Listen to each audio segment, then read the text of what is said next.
¿Qué tal? Buenas tardes. ¿Qué tal? ¿Cómo va eso? Bueno, a mí me abruma tanta historia. Yo le estaba comentando ahora, bueno, di simplemente que soy alguien que le gusta viajar, que le gusta contar historias y poco más, ¿no?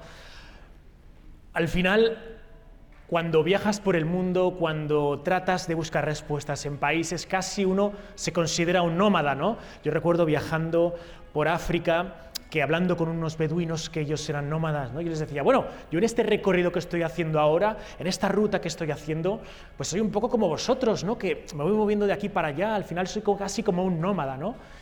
Y el beduino, que de verdad era un nómada, ¿no? Que pasaba 6 meses en un sitio y luego se iba 6 meses a otro y 6 meses a otro, y no tenía una casa fija, un lugar fijo, me dijo, tú eres un nómada de plástico. Así que así me gusta presentarme, como un nómada de plástico, como un viajero al pairo, ¿no?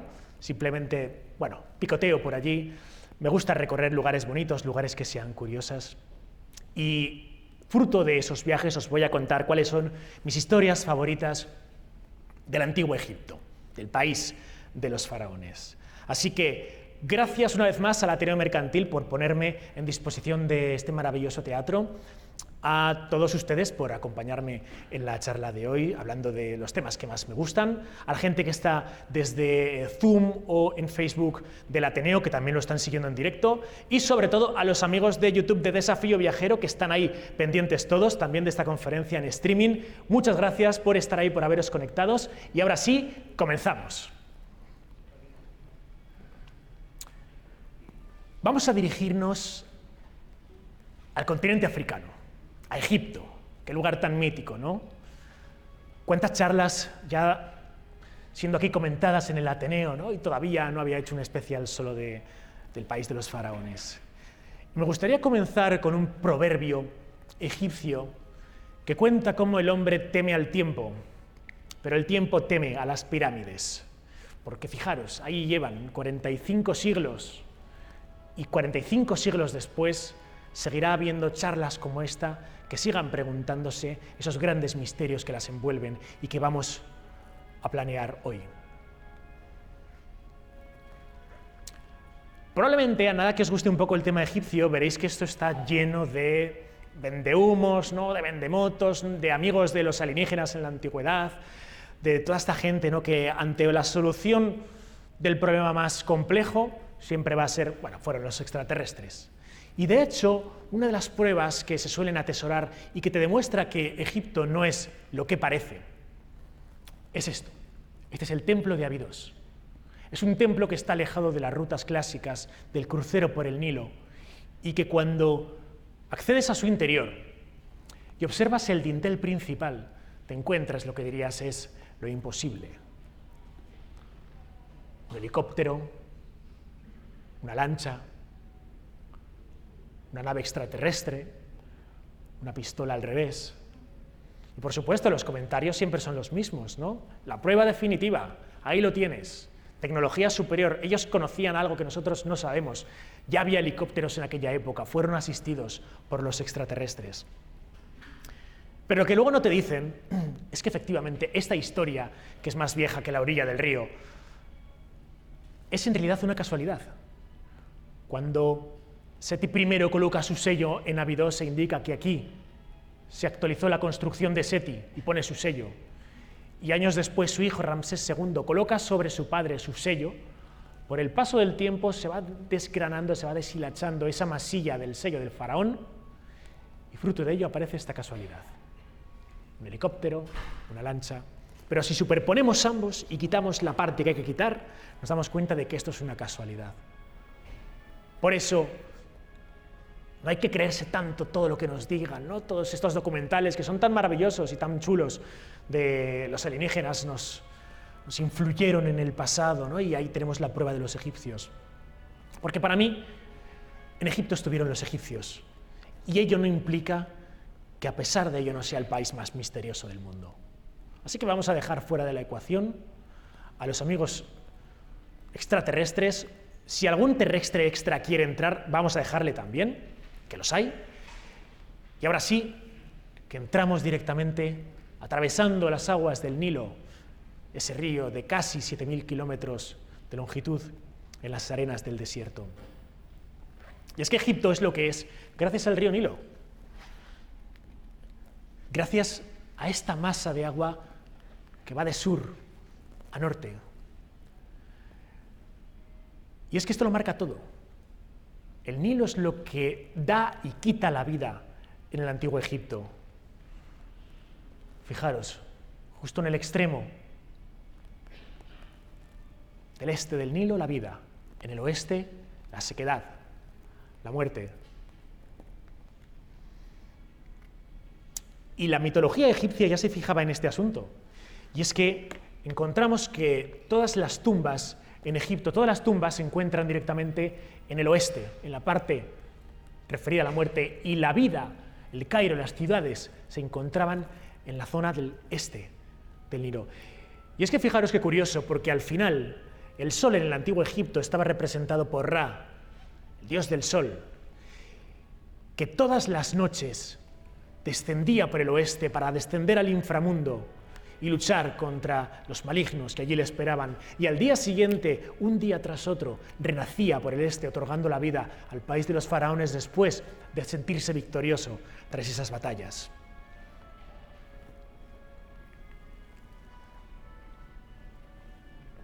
¿Quién construyó las pirámides?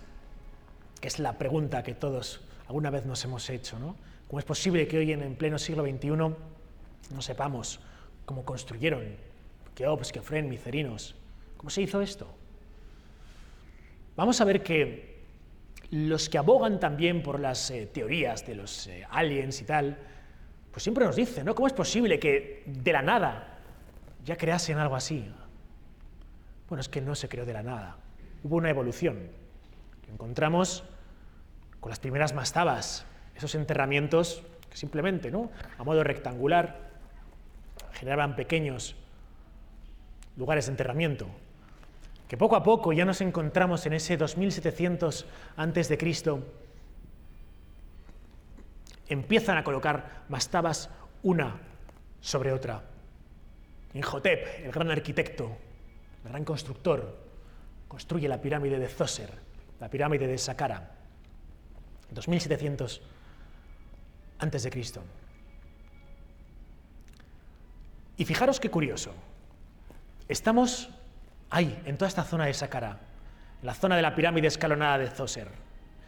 En el año 1851, Augusto Mariette, un francés jovencísimo que no tenía ni siquiera 20 años, es enviado por las autoridades francesas a Egipto, simplemente con el ánimo de comprar objetos para llevarlo a los museos franceses.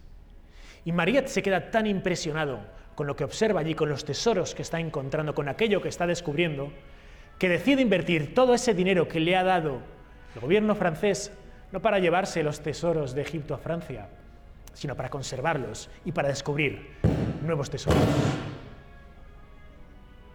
Ya sabéis que lo de la maldición del faraón va a estar presente a lo largo de la presente charla. Y Mariette, conforme va realizando excavaciones, él tiene un sueño donde, en plena ensoñación, observa que muy cerquita de la pirámide de Djoser, de la escalonada que hemos visto, bajo el suelo se hallan enterradas una serie de esfinges. Y él comenzará a excavar en el lugar en el que supuestamente había soñado, y no encontrará ni una, ni dos, ni tres. Encuentra 124 esfinges enterradas. Y continúa dinamitando toda esta zona y accede a una oquedad 12 metros bajo el suelo, una oquedad subterránea, en la que encuentra lo imposible. Encuentra lo que llaman el Serapeum. El Serapeum es un subterráneo abovedado con distintas, vamos a poner, capillas en las que se encuentran una serie de sarcófagos, lo que llaman, o lo que llamo, sarcófagos imposibles. Fijaros, Mariette se encuentra con 24 sarcófagos de 4 metros de longitud, 4 metros de longitud, de 2 metros de ancho, de 2,8 metros igualmente de alto y 45 centímetros de grosor. La tapa pesa 30 toneladas, el sarcófago de basalto y granito pesa 70 toneladas. Y cuando consigue abrir uno de estos sarcófagos, se encuentra con que está vacío. Y el siguiente, y el siguiente, y el siguiente, así con los 24 sarcófagos gigantes que la ha encontrado. Y lo que se pregunta es, ¿sarcófagos de 4 metros de largo y estas dimensiones para qué? Aquí sobra demasiado espacio. Sin las momias, sin los tesoros, si los saqueadores hubiesen llegado a este punto, habrían arrancado directamente todos los tesoros de su interior y habrían dejado las momias. ¿Para qué querrían las momias? Pero es que no hay momias en el Serapeum. Y en el año siguiente, 1852, Mariette descubre un subterráneo en un piso inferior y halla 3 tumbas.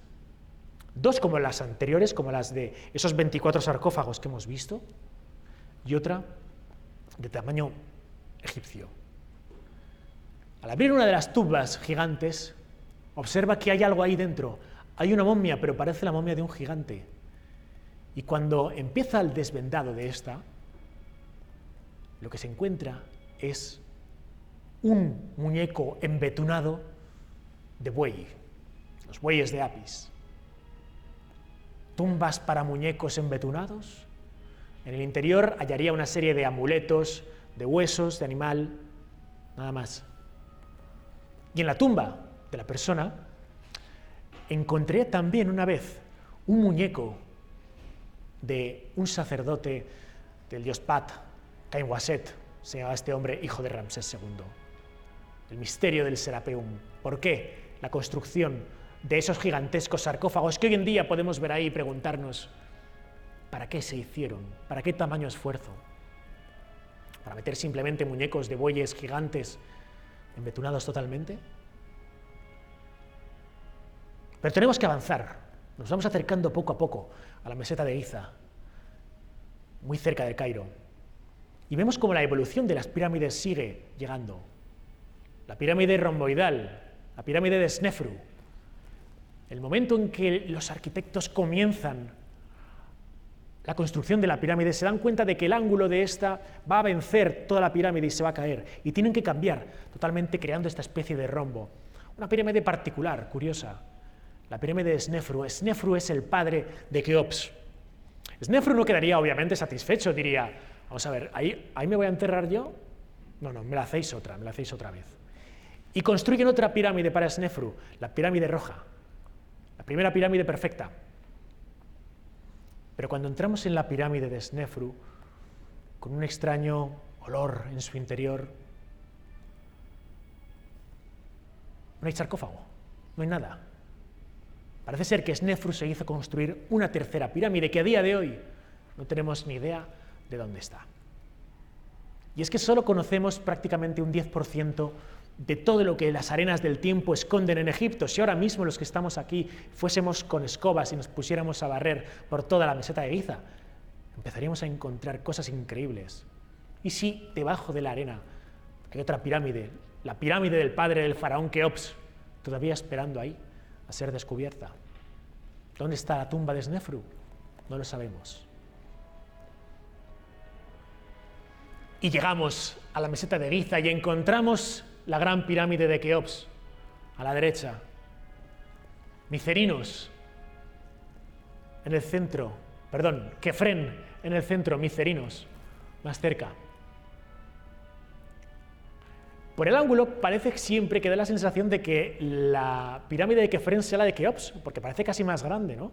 Pero es por cómo está orientada siempre la imagen que observamos, ¿no? En realidad la pirámide de Keops es la que le falta la cúspide, la que le falta el piramidón que le llaman. Esa es la más alta. La pirámide de Keops medía en un principio 146 metros. Imaginaros, un edificio de 40 plantas aproximadamente. Hoy en día, al faltarle la cúspide, al faltarle ese piramidón, tenemos simplemente una pirámide de, 136 metros. Y es que cuando hoy en día visitamos el Cairo, la primera curiosidad que tenemos es que al descender del avión, coger el coche e ir camino de la capital de Egipto, observamos la primera sorpresa. Detrás de los rascacielos, detrás de los edificios del Cairo, se elevan las cúspides, las puntas de las pirámides. Vemos que las pirámides son más altas que los edificios. Y ahí es cuando te impresiona. Evidentemente también te impresiona cuando estás justo debajo de ellas, fijaros. Decía Napoleón que si cogiéramos cada uno de los bloques de piedra de Keops y creásemos un muro de 3 metros de altura, podría rodear a toda Francia. Se habla de más de 3 millones de bloques de piedra caliza, con una media de entre 3,5 y 5 toneladas cada uno. La Gran Pirámide de Keops. ¿Pero cómo se hizo? ¿Cómo se construyó la Gran Pirámide de Keops? La única respuesta que puedo daros es que no tenemos ni la menor idea.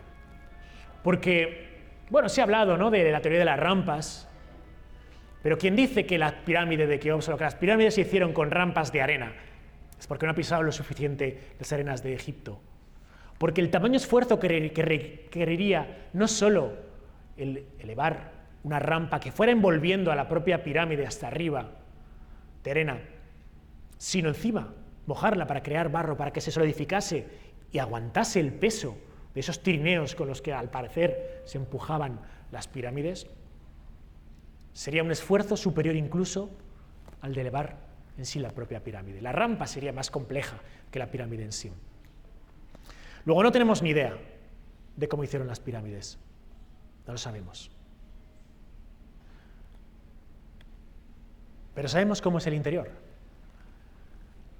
Si accedemos a la pirámide de Keops por la puerta principal, que le llaman, ¿no? Bueno, la puerta donde entran los turistas, la puerta abierta por el califa Al-Ma'mún en el siglo IX, nos vamos a dar cuenta de que entramos agachados casi, tenemos que ir encorvados, casi nos vamos dando pequeños cabezazos con el techo, porque la pirámide no estaba hecha para que nadie entrase en ella.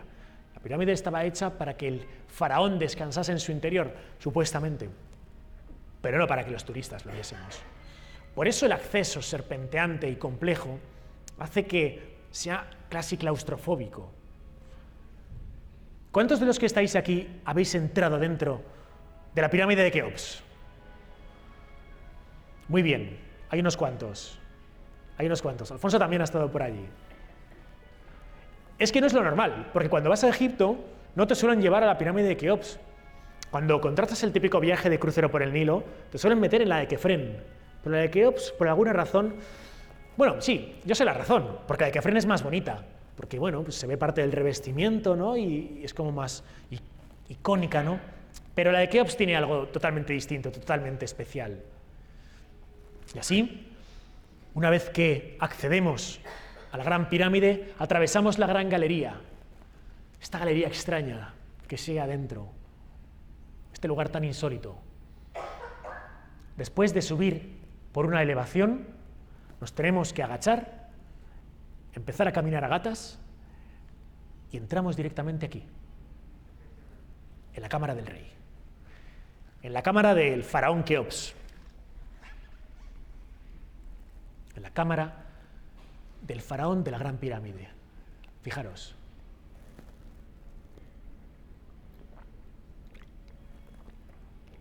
Cuando entras en la cámara del rey, te das cuenta de que este es un lugar totalmente distinto a cualquier lugar que pueda haber en todo el planeta Tierra. Primero por la construcción imposible. Cada bloque que estáis viendo es un bloque de granito rosa traído de 700 kilómetros de distancia de la cantera de Asuán y pesa una media de 80 toneladas. Cada bloque, 80 toneladas, 80 coches uno encima de otro. Y entre bloque y bloque ni siquiera podemos meter una aguja, no podemos meter una cuchilla de afeitar. ¿Cómo lo hicieron? Porque para mí el mayor enigma del antiguo Egipto es cómo eran capaces de trabajar de esta forma la piedra, casi como si estuviese cortado por una radial.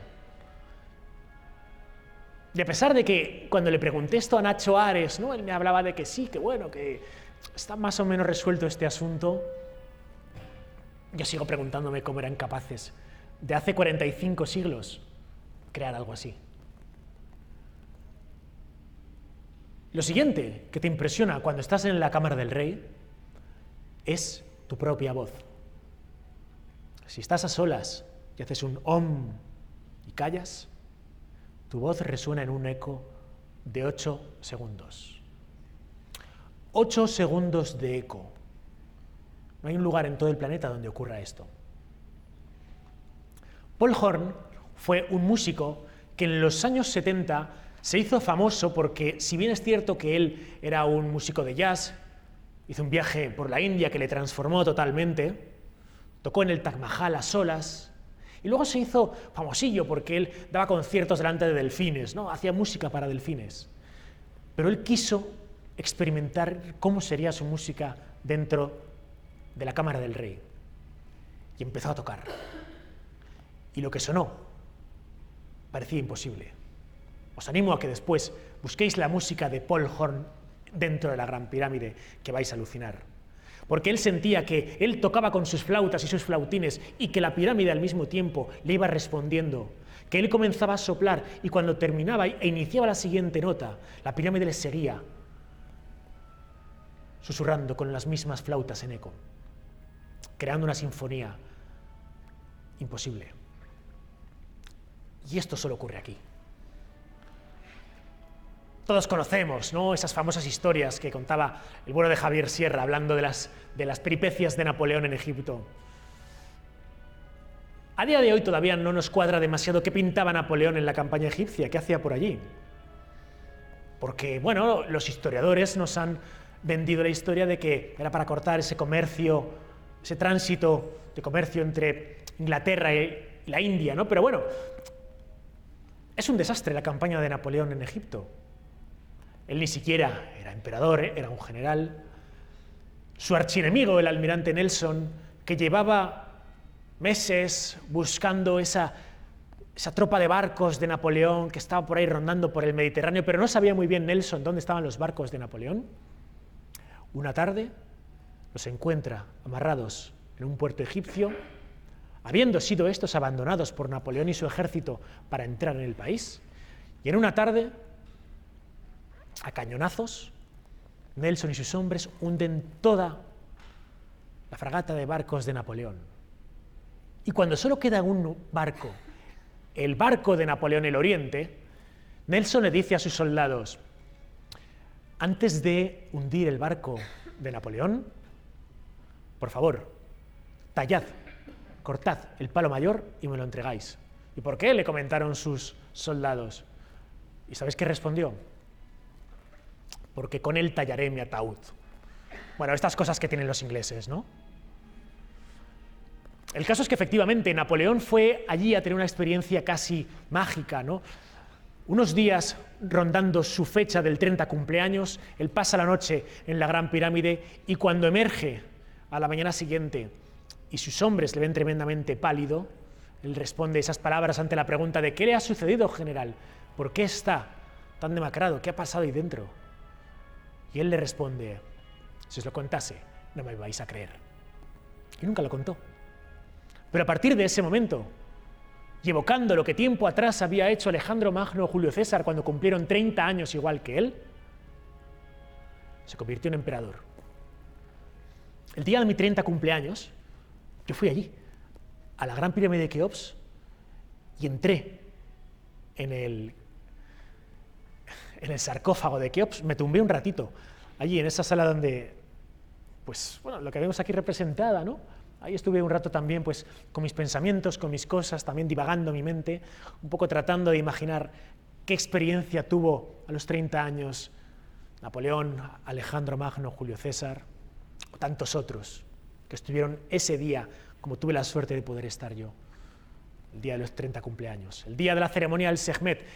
Esta fecha era muy importante, los 30 años, porque antiguamente en Egipto, cuando el faraón cumplía 30 años de reinado y 60 y 90 sí llegaban, realizaba una serie de pruebas después de haberse encontrado una noche en una sala muy cerquita de Saqqara o también en la Gran Pirámide.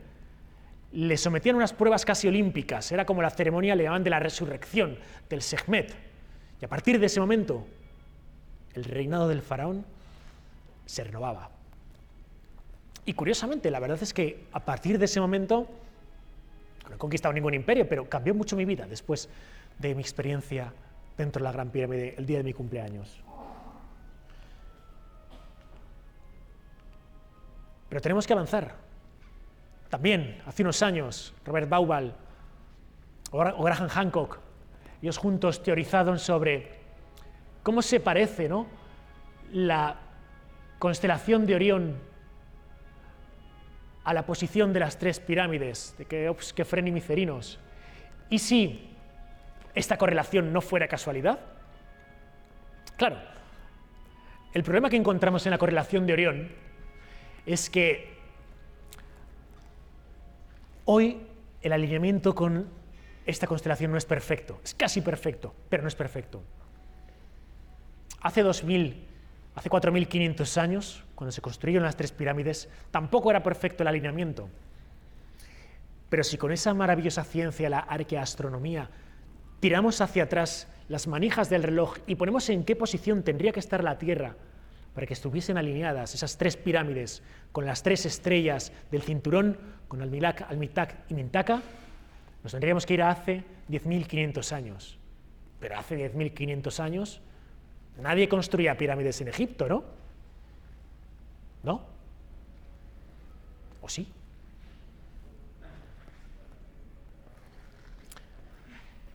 Más sorpresas que han entrañado los descubrimientos de la Gran Pirámide. Fijaros, en 1993 se inicia un proyecto que va a partir desde la Cámara de la Reina de la Gran Pirámide de Keops. La Cámara de la Reina no es porque se hiciera para que la mujer de Keops fuera ahí enterrada. Era una cámara que, bueno, no se ha sabido muy bien para qué se utilizaba y la decidieron llamar así, la Cámara de la Reina. El caso es que introdujeron un robot por uno de los conductos, que le llaman conductos de ventilación, por llamarles de alguna forma, porque no sabemos para qué sirven estos conductos que salen tanto de la Cámara del Rey, como veis, como de la Cámara de la Reina. Se ha hablado de alineamientos con Sirio, con Orión, pero bueno, todos son hipótesis. El caso es que ese robot, que lo estáis viendo aquí, comienza su transitar por ese conducto de ventilación. Y a pocos metros se da de bruces con una portezuela. Claro, no habían pensado los arqueólogos que esto podría ocurrir, ¿no? No iba preparado con una broca. Así que, por alguna razón, 9 años después, introducen a ese nuevo robot, esta vez ya equipado con una broca, y abre un agujerito y mete una cámara y ve lo que estáis viendo ahora mismo. Una tercera puerta, con dos, parece casi de asideras. Y desde el año 2002 hasta hoy, seguimos esperando a que se decidan para diseñar o para generar el permiso de que un nuevo robot pueda abrir esta portezuela. ¿Qué hay ahí detrás? Tal vez la verdadera Cámara del Rey, donde estaría el sarcófago de Keops, todo su tesoro, lo que llamarían esa famosa sala de los archivos, que también se decía que estaba debajo de una de las patas de la Esfinge, pero allí parece ser que no hay archivo alguno. Ahí está el misterio, la Gran Pirámide de Keops. Pero no es la única curiosa, y es que lo creamos o no, la tercera de las pirámides, la pirámide de Kefren, está íntimamente relacionada con España.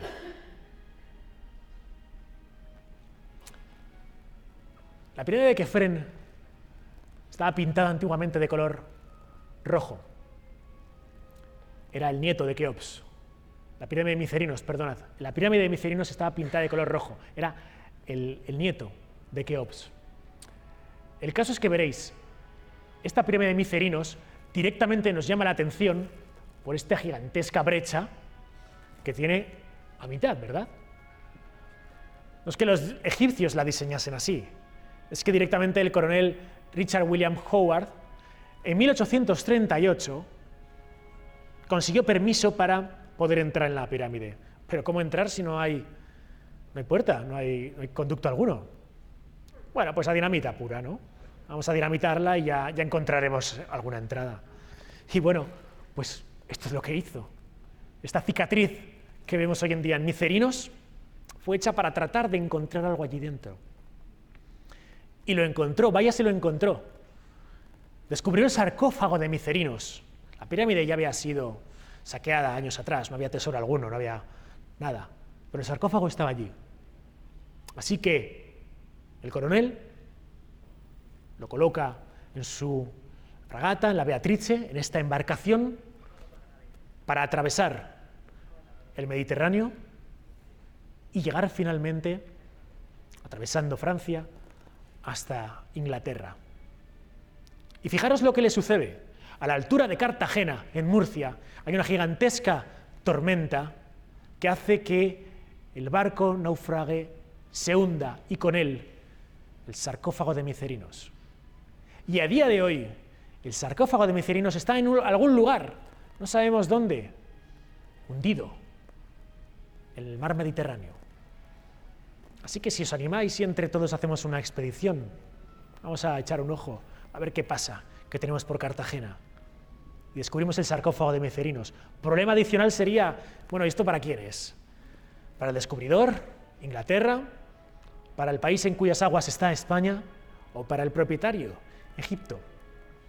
Pero no nos vamos a meter en semejante jardín.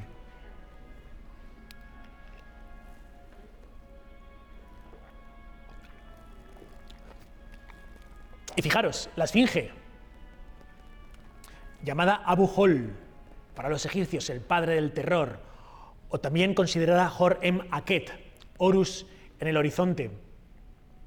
Y es que fijaros, la esfinge tiene este aspecto, ¿no?, de leona con cabeza de faraón. Bueno, los expertos siempre han dicho que está representando al faraón Kefren. ¿Por qué? Bueno, pues porque está más cerca de la pirámide de Kefren que de ninguna otra, y porque supuestamente es clavadito a Kefren. ¿Nos da la sensación de que hay cosas raras en la esfinge? Parece que esté desproporcionada, ¿no? Que el cuerpo sea demasiado grande en comparación con una cabeza que parece la punta de un alfiler. Demasiado pequeña esa cabeza. Parece incluso que la erosión del cuerpo sea distinta a la de la cabeza, ¿no os parece como más moderna? Así visualmente. Robert Schoch fue un geólogo que estudió la erosión del cuerpo y las patas de la esfinge, y lo que determinó es que la erosión que tiene el cuerpo no estaría causada por otra cosa salvo por grandes lluvias torrenciales. Y para que eso sucediese, no podemos irnos a la fecha de construcción en teoría de la esfinge, ese 2500 a.C. Tendríamos que irnos mucho más atrás, en torno al 9000 a.C. 9000 a.C.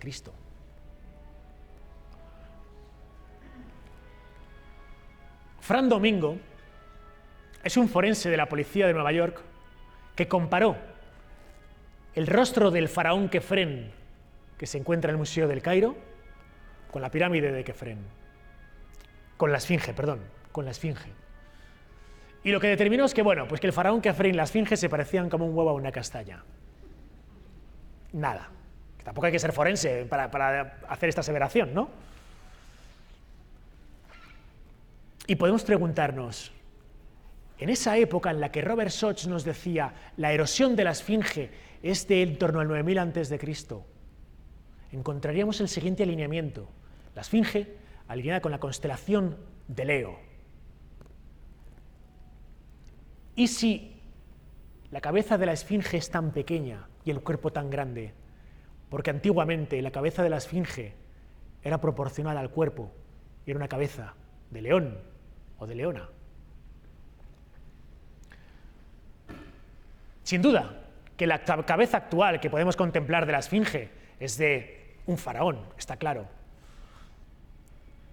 Pero podría ser que ya existiese una gigantesca estatua previa de un león que previamente hubiese sido un promontorio, una montaña, ¿no? Y que esos protoegipcios la hubiesen tallado pareciendo este elemento un león, y que posteriormente, en la época de Kefren, por ejemplo, se hubiese tallado solo la cara encima de la cabeza de ese león y hubiese perdido esa proporción.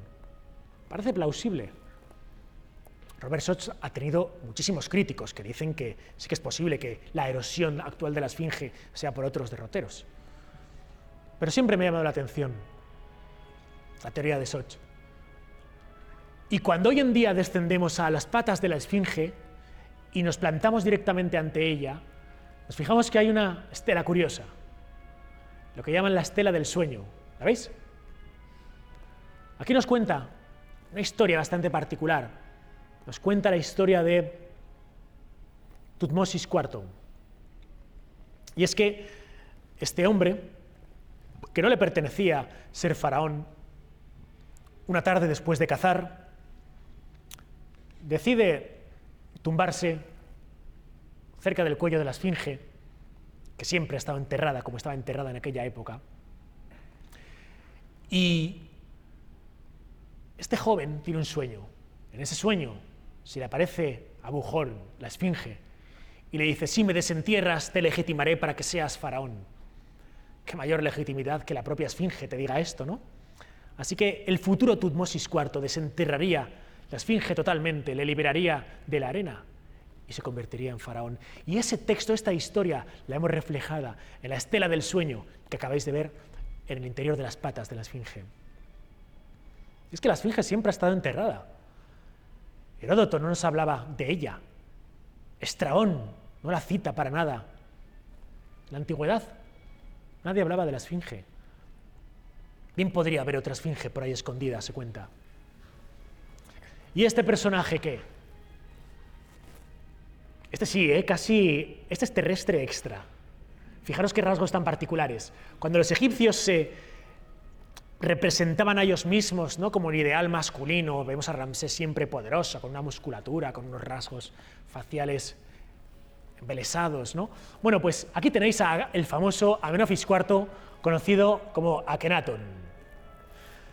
Casi una especie de reptiliano, ¿no? Se habla de que tenía el síndrome de Marfan, ese síndrome médico por el que las extremidades y su cara serían extremadamente alargados, como Lincoln, como el músico Paganini, ¿no?, el violinista del diablo. Algo así parece que le pasó a este hombre que destrozó totalmente la religiosidad del antiguo Egipto, una religiosidad politeísta donde había una ingente cantidad de dioses, y Akenatón dice: aquí solo hay un dios y se llama Atón, y es el sol. Y Akenatón tendría un hijo, y a su hijo le llamaría Tutank-Atón. Tutankamón. Claro, con la muerte de Akenatón, en extrañas circunstancias, los sacerdotes que estaban en paro después de que hubiesen sido decapitados todos los dioses del antiguo Egipto, le conminaron a Tutankamón para que volviese a los antiguos dioses y cambiaron su nombre de Tutankamón por el famoso Tutankamón, con este dios principal del panteón egipcio, Amón.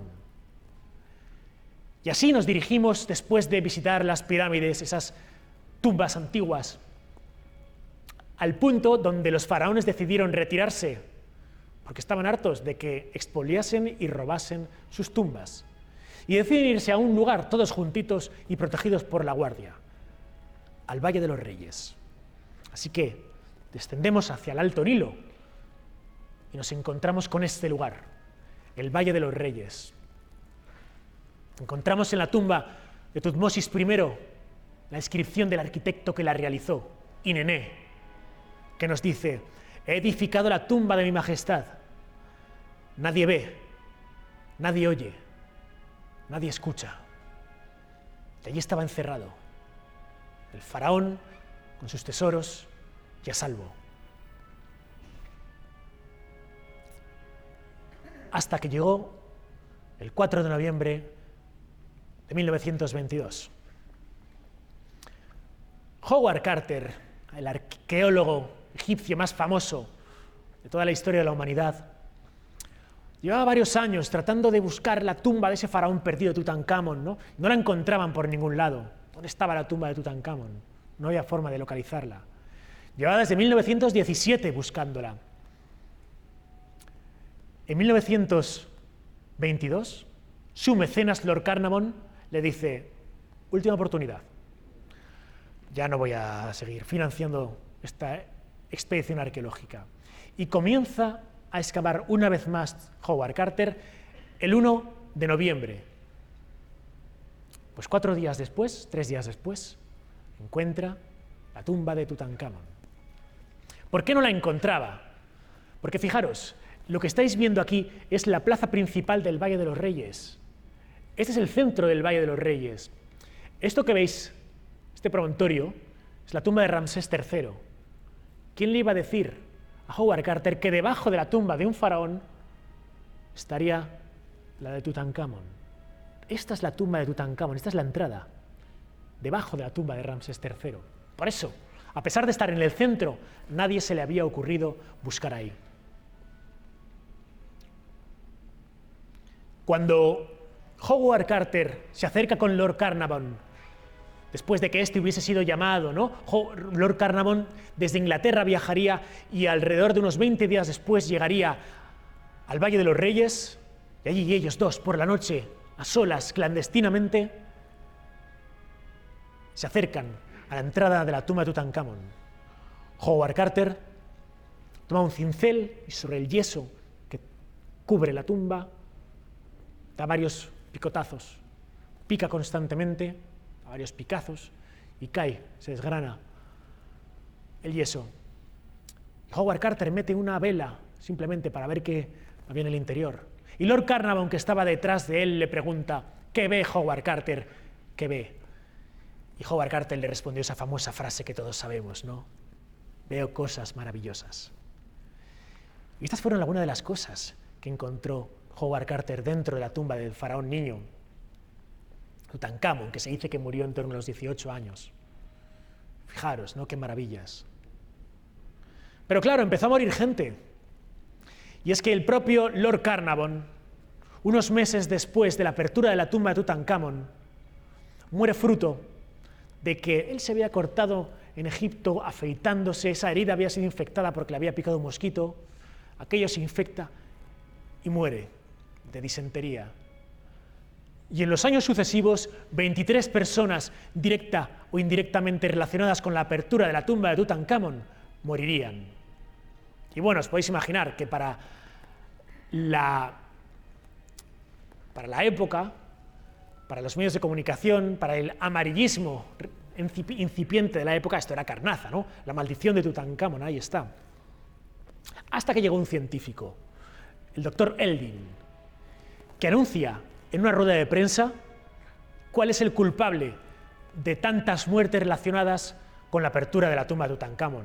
Bueno, es que a mayor INRI, el día de la apertura de la tumba, el canario que había comprado Howard Carter para animar a la expedición, se lo come una cobra que justo era el símbolo del faraón, ¿no? Es que ya era un poco todo, ¿no?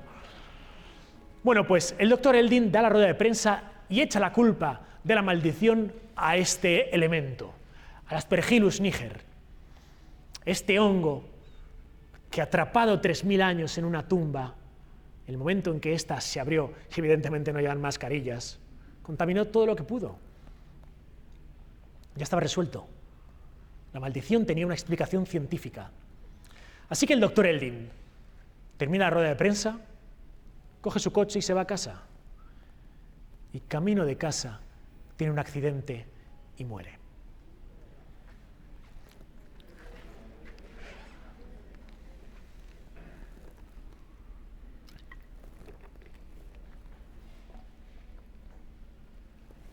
No sé cómo llamarle a eso, ¿no? Qué casualidad.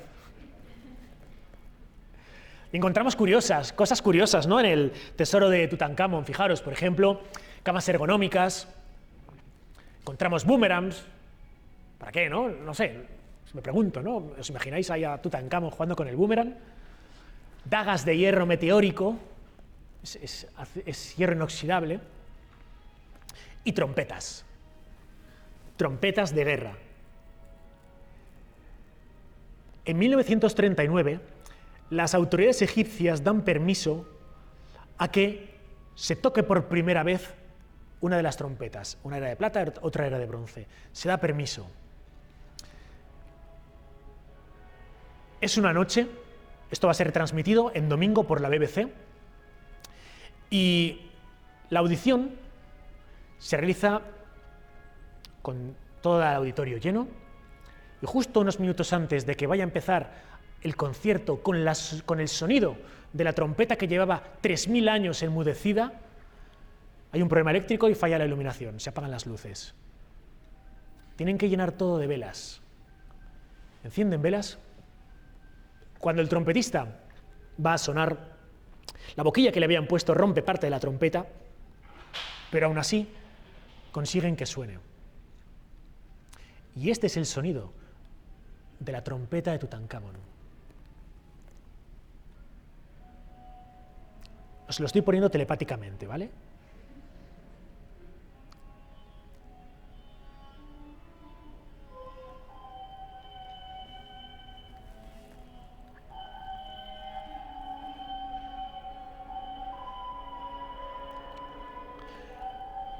Unos meses después de que esta trompeta de guerra sonase, comenzaría la Segunda Guerra Mundial.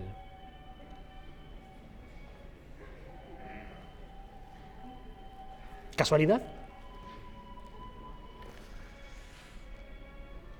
Hemos visto que el hijo de Akenatón era Tutankamón, pero su madrastra, la esposa de Akenatón, era esta famosa mujer, Nefertiti, la bella ha llegado. Y es que su descubrimiento, que es realizado por Johann Ludwig Burckhardt, el mismo que descubre Petra y tantos otros descubrimientos arqueológicos importantes, está rodeado de polémica más no poder, ¿no? Y es que esta foto que está tomada en el momento del descubrimiento nos muestra a la Nefertiti que hoy en día podemos contemplar en Berlín, ¿verdad? Bueno, pues llama poderosamente la atención que cuando se hace este descubrimiento, el país que ha realizado el descubrimiento en concreto y la autoridad egipcia correspondiente, el inspector egipcio, van a repartirse al 50% los elementos que han sido descubiertos, ¿no? El descubrimiento se hace en un taller antiguo de un artesano y, bueno, pues parece ser que los amigos alemanes maquillaron el busto de Nefertiti para que no pareciese demasiado prominente, demasiado bello. Y cuando llegó el inspector francés, porque la autoridad estaba controlada por Francia, bueno, no le da demasiada importancia y no lo elige. Y lo elige el alemán. Y se lo llevan a Berlín, quitándole pues toda esa masilla, todo ese, parece ser, que maquillaje que le habían puesto, y se lo quedan los alemanes. Pero si, como me dijo mi amigo Rubén Villalobos, os digo, ¿qué os llama la atención del busto de Nefertiti? ¿Qué es así como raro? Que le falta un ojo, ¿no? Claro, siempre se ha pensado, no, bueno, claro, es que se hablaba de que, bueno, como también tenía un poquito de la oreja rota, parte de la cabeza, ¿no? Que se les cayó en algún momento y que ello hizo que saltase ese ojo vidrioso y se perdiese. De hecho, nunca se llegó a encontrar. Pero es que sabéis, ese busto nunca tuvo ojo. Se han realizado análisis y no se ha encontrado resto de sustancia pegajosa, de pegamento alguno. Nunca tuvo ojo. Estaba por terminar, no se llegó a concluir. Se cuenta que simplemente era un diseño del artesano para sus alumnos y les estaba enseñando determinadas técnicas, o es que directamente Nefertiti era tuerta. Parece ser que no, porque hemos visto otras representaciones y se le pone con dos ojos, ¿no? No lo sabemos. Pero este busto jamás tuvo ese ojo que le falta. Y recorremos templos egipcios, como el templo de Luxor, este espectacular lugar, donde lo que nos llama la atención, nada más entrar, es que le falta uno de los dos obeliscos que debería de tener. Claro, os podéis imaginar dónde está, ¿no? En la Plaza de la Concordia de Francia. Y claro, automáticamente podríamos pensar, hombre, ya sabemos lo que ha pasado aquí, ¿no? Llegaron los franceses y como pretendían que hiciesen con Mariette, se lo llevaron a la saca. Pues no.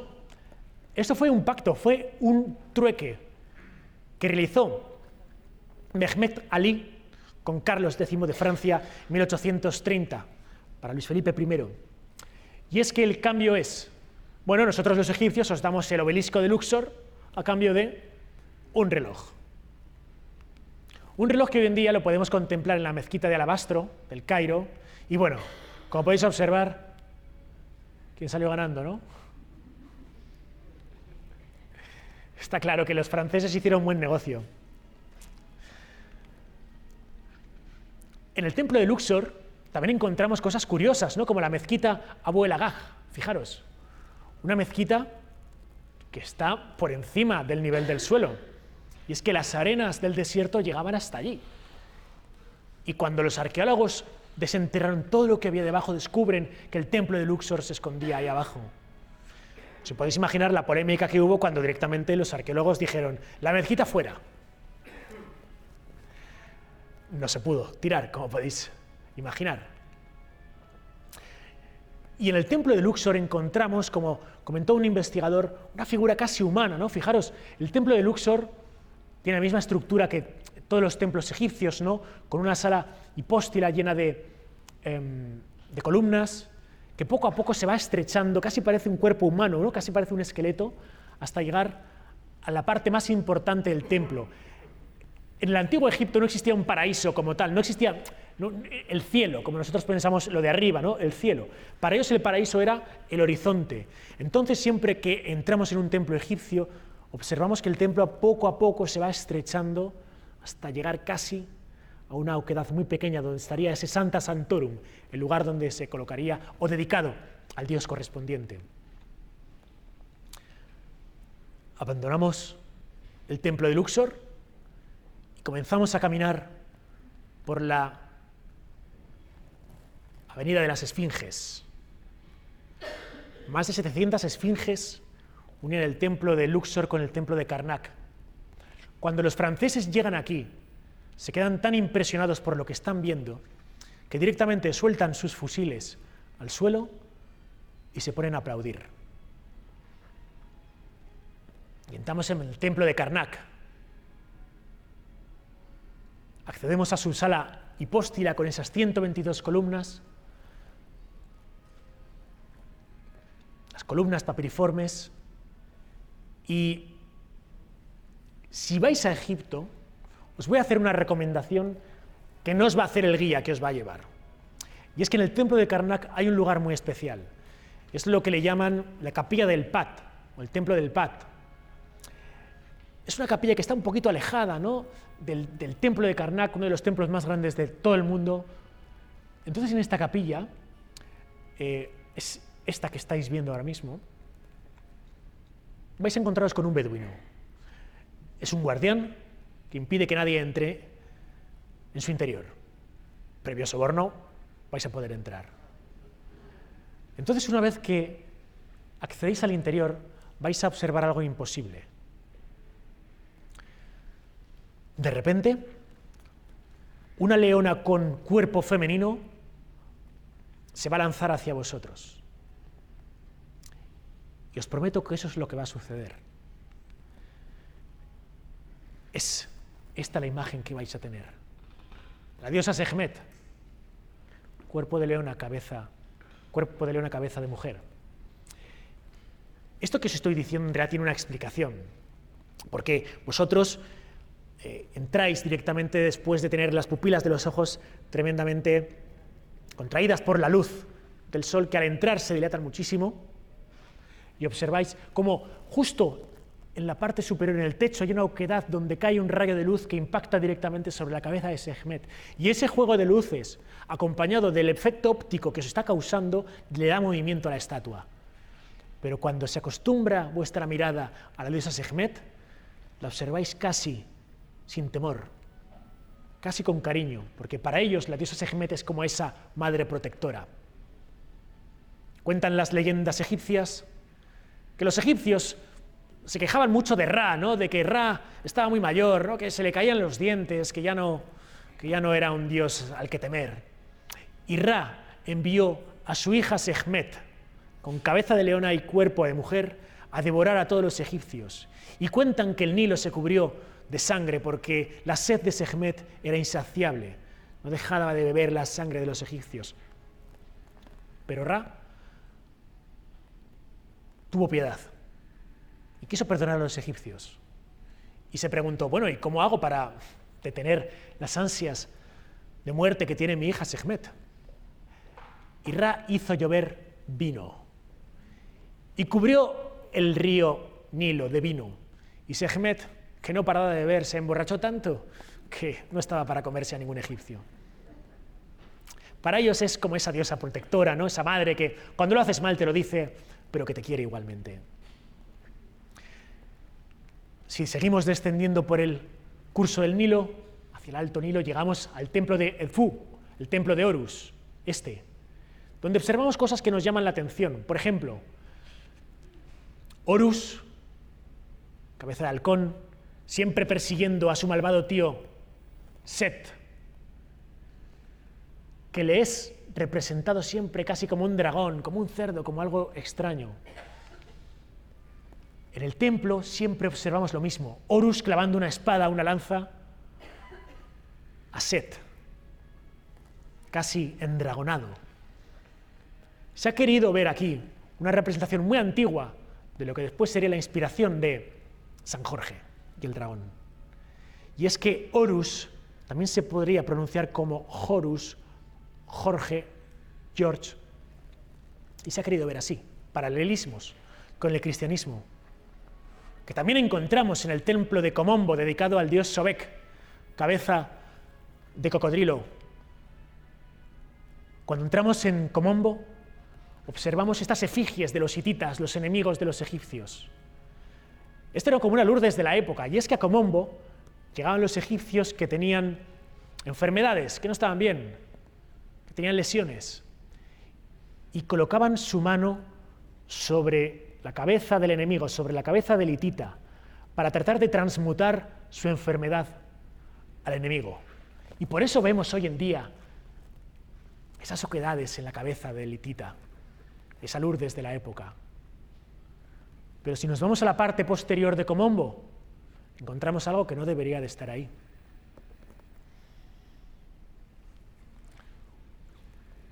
Un león, un ángel, casi un águila, un toro. ¿A qué recuerda esto? Y en el centro, una hornacina.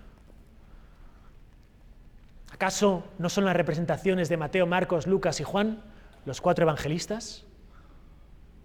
En el templo de Komombo, pero en el 150 a.C.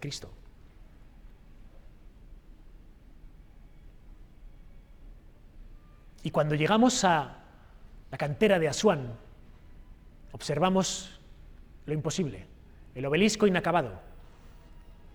Fijaros, inacabado porque no se llegó a sacar nunca, pero iba a ser el obelisco más grande del mundo, 41 metros de altitud, 1.267 toneladas, 1.267 coches uno sobre otro. Fijaros qué barbaridad.